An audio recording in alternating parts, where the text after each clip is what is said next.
Dedeca, como o senhor deve saber, a falta de vagas na moradia estudantil é um problema antigo, né, da Unicamp, que atualmente oferece 870 vagas aqui no campus de Barão Geraldo.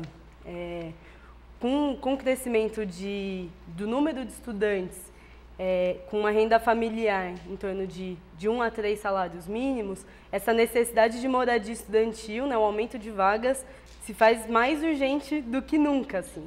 E principalmente em Limeira, em Piracicaba, que não existe moradia, o que existe lá é uma política de bolsa aluguel, que além de ser um valor muito pequeno, né, que não supre a necessidade, ela ainda tem um efeito na cidade universitária que é de incentivo à especulação imobiliária.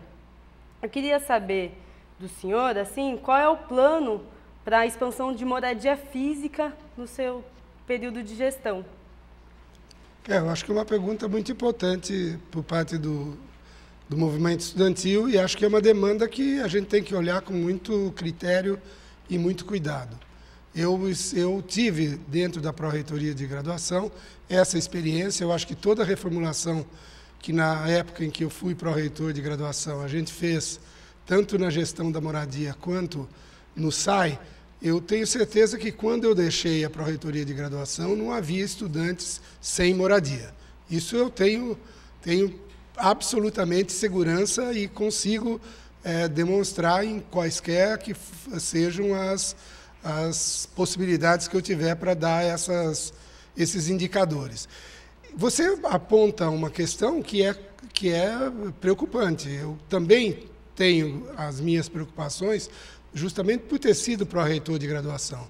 Eu acho que a Unicamp vai ter que criar uma política de alocação dos estudantes, seja através da construção de moradia, seja através de outros mecanismos que eu, particularmente, também acho bastante danoso você transferir para a iniciativa privada vamos dizer, as condições dos estudantes irem a buscar os seus lugares para morar, sabendo que isso daí progressivamente vai inflacionando o mercado de uma maneira absurda. E quem tem que pagar essa conta, em última instância, é a própria universidade. Mesmo que isso haverá pressão dos estudantes para que essas bolsas cresçam, para você fazer frente à especulação imobiliária. Nós conhecemos o que são os especuladores imobiliários e o que é esse jogo do mercado capitalista de imóveis. Talvez esteja na origem da forma mais perversa de lucro que foi inventada pela sociedade capitalista, que é o usufruto do bem privado para explorar terceiros. Então, eu acho que a universidade tem que pensar uma política de longo prazo. Eu acho que, inclusive no que você está dizendo de forma muito razoável, porque, em primeiro lugar, a universidade vai crescer, vai continuar crescendo. A sociedade nos cobra aumento de vagas e um aumento substantivo de vagas, não é? Eu mesmo, na Pró-Reitoria de Graduação, tive a satisfação de ver inaugurado o campus de Limeira com 500 vagas e digo que, como eu fui quem concebia o projeto de Limeira, eu quero colocar 1.000 alunos em Limeira, pelo menos na área de graduação. As condições nós temos que buscá-las em todos os níveis, seja do ponto de vista do nosso orçamento, seja do ponto de vista do governo do Estado. Mas a questão da moradia é um ponto estratégico, porque novos estudantes virão para a universidade. Então, assim, a gente coloca essa questão porque a gente considera que a moradia estudantil ela é fundamental para a democratização da universidade, porque ela garante que o estudante de baixa renda tenha a possibilidade de concluir seu curso. Assim. Então, é uma política importantíssima. E não é um debate novo, né? Então, a gente pega a história e, no final da década de 80, o reitor da época, o Paulo Renato, firmou um acordo com o Diretório Central dos Estudantes de que construiria, em número de vagas, na moradia, 10% do total de estudantes, né? Que hoje representaria em torno de 4.000, dividido entre os 3 campos. Queria saber se o senhor discorda do Paulo Renato, dessa postura da construção de 10% em vagas em moradia física. Não, eu acho que é uma questão, de novo, muito bem lembrada, inclusive de um reitor que, mesmo que não tenha sido unanimidade para muita gente, lembrasse que as entidades da universidade eram tão representativas que o reitor foi eleito sendo presidente da Unicamp. Então, veja só a legitimidade, mesmo que a gente tenha discordado de políticas do Paulo Renato. Paulo Renato foi um reitor que veio do movimento das entidades, na época em que as entidades, de fato, tinham força.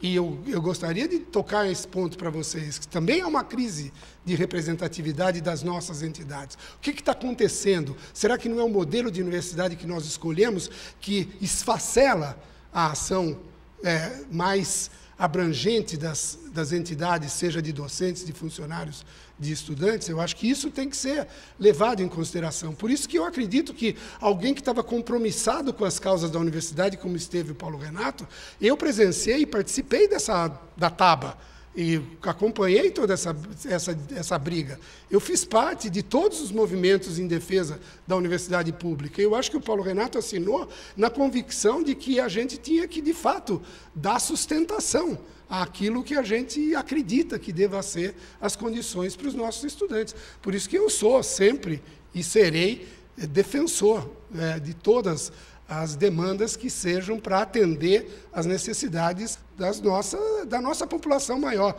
dos nossos recursos humanos. É isso que interessa.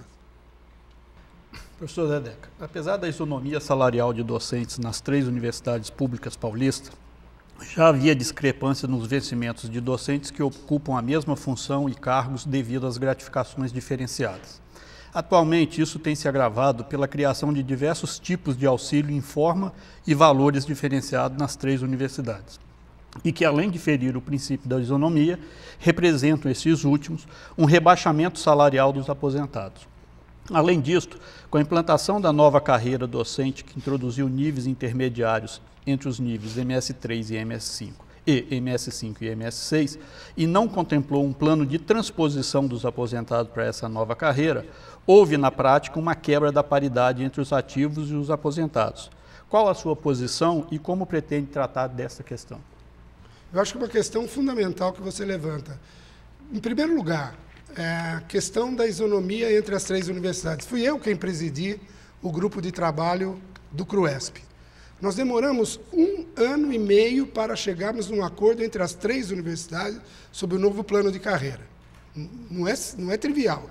Depois disso, nós demoramos quase 8 meses dentro da Unicamp para criarmos todos os perfis intermediários das mobilidades horizontais. Essa nova carreira teve a intenção, e eu acho que o conceito que estava subjacente à criação da nova carreira, é que nós não podíamos permitir que um docente, passados 6 anos na nossa universidade, depois de ingressar com o título de doutor no MS3, em 6 anos ele atingia o topo da carreira e se descompromissava da universidade, porque o nosso modelo de carreira e o nosso modelo, o modelo da universidade brasileira, é o mais problemático de todos. Veja bem, você cria a isonomia das carreiras nas 3 universidades. Agora eu digo para vocês, e vou tocar a questão de representatividade das entidades e tudo mais, porque é uma cadeia de transmissão que vai de docentes para funcionários até estudantes. Veja bem, a questão do salário dos docentes hoje é uma questão... claro que não é a menor, mas evidentemente não é aquilo que está movendo boa parte dos docentes da nossa universidade, porque os salários é um dos componentes, você citou muito bem, as gratificações, as bolsas de produtividade, os projetos de pesquisa, os financiamentos de complementação salarial. Então, veja, a isonomia é só uma capa, é a ponta de um iceberg muito mais largo e muito mais complexo. E isso projeta, do ponto de vista da representatividade, por exemplo, de associações, de forma decisiva, porque como as associações se balizam muito pela unidade da categoria em torno da demanda salarial, evidentemente que se você pulveriza o corpo docente, o corpo dos funcionários e dos estudantes, porque os estudantes, desde os 6 meses de idade na universidade, está correndo atrás da bolsa produtividade, da bolsa posterior, do projeto de pesquisa ao qual ele vai se vincular para o professor. Esse modelo produtivista, individualista, competitivo ao extremo, na verdade, cria um problema que é muito grave para a universidade hoje. E nós temos que repensar, seja do ponto de vista da questão dos ativos, como com relação à questão dos inativos. Nós estamos fazendo uma enorme injustiça para os nossos aposentados que estão trabalhando aqui na universidade. Eles fazem parte da folha de pagamento, gente. Na verdade, vamos ser muito francos, isso tem que ser revisto. Houve mudanças na carreira docente e, em nossa visão, é obrigação da universidade fazer a transposição dos aposentados para essa nova carreira, coisa que não houve nessa carreira. Quando a carreira foi modificada, eliminando o nível MS4, houve transposição dos aposentados. Os MS4 aposentados foram transpostos para o MS5. O senhor se compromete em fazer um estudo sobre essa questão? Não tenho dúvida. Eu acho que isso daí, eu diria mais, eu não faria estudo sobre essa questão. Eu faria estudo sobre os aposentados em geral. Porque hoje os aposentados cumprem um papel na universidade absolutamente fundamental. Eu encaro que a folha de pagamento da Unicamp é uma folha única, a não ser depois de dezembro de 2011, onde foi criado o fundo, o SPPrev, que aí se separa. Esse novo sistema produz uma realidade nova. Mas aqueles docentes que estão na ativa e que estão na aposentadoria e que colaboram com a universidade de forma ativa, não é uma forma secundária, é uma forma ativa, dão aulas, orientam trabalhos, comandam projetos de pesquisa, tem que ser revista a condição desses professores, não só do ponto de vista da carreira, mas a condição do ponto de vista da integridade dele. Ele é um docente igual a qualquer outro que está ativo na nossa universidade. Dedeca, a gente dá para ver na Unicamp um quadro funcional de grande evasão, né, e rotatividade entre os funcionários por conta das baixas expectativas, né, de carreira e salário, né? Qual a sua proposta para implementar a isonomia dos pisos salariais, né, que tem sido a principal bandeira levantada pelos funcionários para endereçar esse problema? Bom, essa questão tem sido pauta, principalmente do STU, ao longo desse último ano, desde que o professor Grandino, para esvaziar o movimento grevista da USP, criou uma comissão paritária, onde ele acabou por contemplar a questão de um novo piso para a USP e esvaziou o movimento, inclusive nunca mais houve greve na USP desde que ele estabeleceu a questão dos pisos. Eu acho o seguinte, deixa eu ser muito claro nesse assunto. Em primeiro lugar, quem diz que vai implantar o piso eu acho que é pura demagogia. Porque você dá acréscimo salarial para uma das categorias da universidade, que vai onerar a folha de pagamento em torno de 6% a 7%, eu acho que é um discurso demagógico. Mas eu digo mais, aqueles que dizem que vai fazer em 4 anos também têm problemas que eu gostaria de citar nessa discussão. Veja bem, eu sou o coordenador geral da universidade, é o segundo cargo mais importante que essa universidade tem. Eu não sei o que é em detalhes, as condições orçamentárias para você, seja atender à expectativa imediata da isonomia, seja em 4 anos, porque um já foi reitor, o outro é apoiado pela reitoria. Então, eles são capazes de olhar uma coisa que eu não vejo e vocês não veem. Então, me dê um tempo. Me dê um tempo. Eu acho que eu sempre estive do lado dos trabalhadores aqui na universidade. Me dê um tempo. Eu acho que tudo que for justo e que for capaz de ser equacionado, acho que nós temos que valorizar a nossa as funções administrativas, atualizar funções e a disfuncionalidade que existe. E, às vezes, dentro da própria Unicamp, existem as mesmas funções com remunerações distintas. Nós temos que fazer um estudo.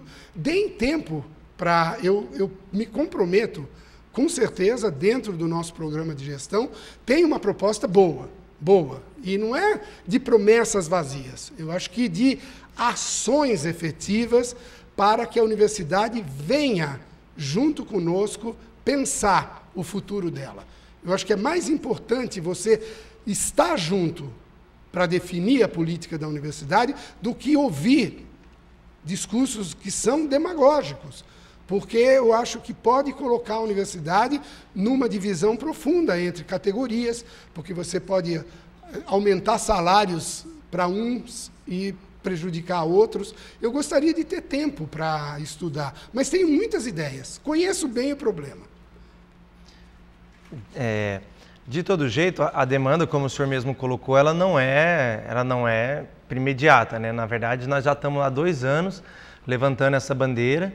Em 2011, inclusive, teve uma grande mobilização do corpo funcional, né, que exigiu essa discussão, exigiu uma postura da reitoria sem sucesso, né? A reitoria, quando muito, disse que é impossível, né? E até hoje a gente não tem uma proposta. Então, na verdade, o tempo tá correndo, né? Com respeito a essa greve de 2011, o senhor era favorável nessa conjuntura porque não teve uma manifestação, né, que apoiasse a nossa luta. Inclusive, fomos alvos de severas punições, né? A questão da isonomia. A greve que te mudou sua posição ou por que o senhor não se manifestou durante o mês de novembro e dezembro de 2011? Sim, eu participei de grupos de negociação com vocês, só que o reitor me tirou, porque na visão dos administradores da Unicamp de hoje, eu sou uma pessoa que dialogo demais, converso demais com as entidades, reconheço demais a legitimidade delas.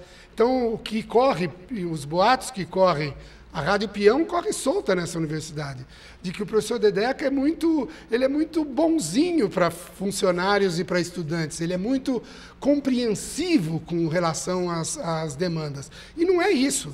Eu acho que nós temos que nos responsabilizar, cada um no seu papel, mas nunca se furtar ao diálogo. E eu participei das negociações junto com vocês, e se vocês perceberem, logo depois da segunda reunião que eu presidi, eu fui tirado dela. Então, é uma razão que eu já posso dizer de antemão. Eu acho que eu antes dialogo, e depois, de novo, eu volto a insistir. Nós temos que pensar um modelo novo de universidade. Se nós não pensarmos, não pode nem ser a linguagem da demagogia, nem a linguagem da tirania, gente. Eu fiz um blog ontem sobre esse assunto, sobre a grandeza da política. A política é o diálogo, é o exercício livre e democrático da independência de cada consciência, de cada grupo. Eu acho que se nós não levarmos isso em consideração, a universidade não vai crescer.